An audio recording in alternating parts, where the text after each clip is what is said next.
E ainda no Jardim Botânico, um terreno com mato alto, isso na rua Luciana Mara Inácio, também incomoda.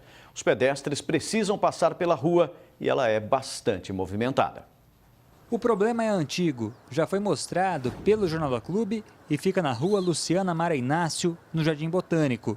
A administração já sabe, mas a situação está a cada dia pior. O movimento aqui é intenso e quando para carro dos dois lados, a gente só consegue passar um carro e mesmo assim está cheio de buraco ali embaixo. O terreno é grande e o mato está alto. À noite, bandidos podem se esconder em meio ao matagal. O problema está insustentável. E atrapalha mesmo.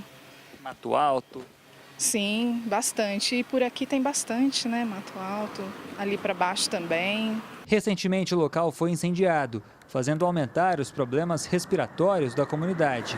Apesar disso, ainda há muito mato alto e animais peçonhentos. E quando falamos em acessibilidade, a nota é 0. O que a gente percebe é que não há nenhuma mobilização por parte do poder público em tentar resolver os problemas. Mas talvez o grande problema seja a falta de calçada. Esta via é de trânsito intenso e sem saída, os pedestres precisam passar pela rua, correndo um grande risco.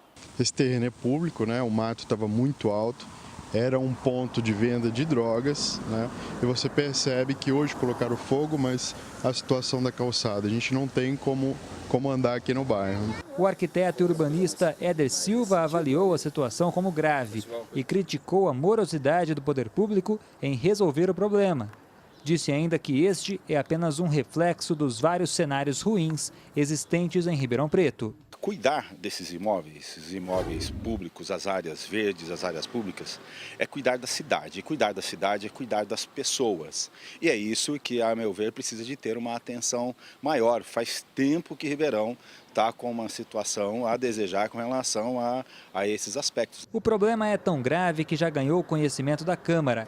O presidente da casa garante que já está cobrando a prefeitura. A Câmara Municipal está cobrando em sua totalidade. Entendemos perfeitamente que a administração pegou uma cidade dilacerada, mas já temos aí um pouco mais de 5 meses de governo e está na hora desse setor, dessa coordenadoria, começar a trabalhar de fato, limpar a cidade. Davi Florim para o Jornal da Clube. A Prefeitura informou que a reclamação já foi enviada aos respectivos departamentos responsáveis. Agora ao vivo, Cláudia Prates traz mais informações. Cláudia.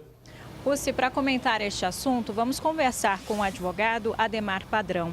Doutor, falta planejamento da Prefeitura para, em pleno século XXI, em uma região tão movimentada, manter um terreno nessas condições? Boa tarde. Boa tarde, Cláudia. Boa tarde a todos que assistem ao Jornal da Clube. Realmente falta sim um planejamento. Porém, nós vimos aí que não só a questão urbanística e de saúde pública, tem também a questão do trânsito. E quando falamos em trânsito, não é só veículos. Essencialmente o trânsito é para pedestres, deslocamento de pessoas e coisas através de veículos. Mas neste caso, nós notamos, na verdade, a falta da concepção do poder público em relação ao que é a cidade para o cidadão. Se o cidadão não tem como transitar pela cidade, pelas localidades, inclusive de uma região na cidade que, teoricamente, seria mais favorecida, e não é. Então isso é muito grave e, volto a dizer, a questão do trânsito é pedestre, principalmente, além de veículos. Podemos dizer, então, que em tempos onde a acessibilidade é tão questionada, manter um terreno sem calçada e com muito mato alto é se esquecer da população que depende disso? Infelizmente é isso. A população, nesse caso, é invisível. Ela é lembrada naquela horinha, cada 4 anos. Depois disso, parece que ainda que a administração tente fazer, e não é algo fácil, a gente sempre diz isso, mas ela, na verdade, não põe em prática um plano. Na verdade, até falo novamente, cadê o plano de mobilidade para a cidade de Ribeirão Preto? Mobilidade no sentido amplo, veículos e pedestres. Como estamos vendo nesse caso pontual, como exemplo, não tem.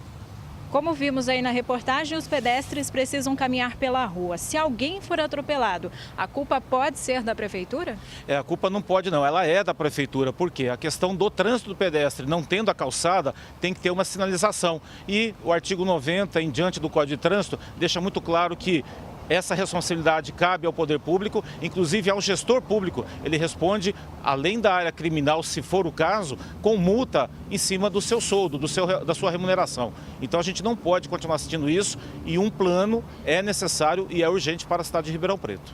A gente vê que reclamações ali da população não faltam, né? O que os moradores do entorno deveriam fazer então para forçar a prefeitura a reparar a situação?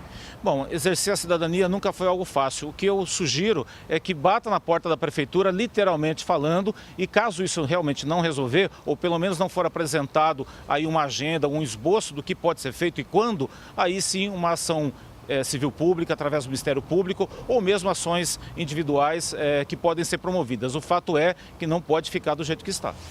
Doutor, muito obrigada pela sua participação aqui no Jornal da Clube. E daqui a pouco nós vamos mostrar que vereadores de Ribeirão adiaram a votação que envolvem projetos aí de gratificações e aposentadorias dos servidores municipais. Pucci. Ok, Cláudia.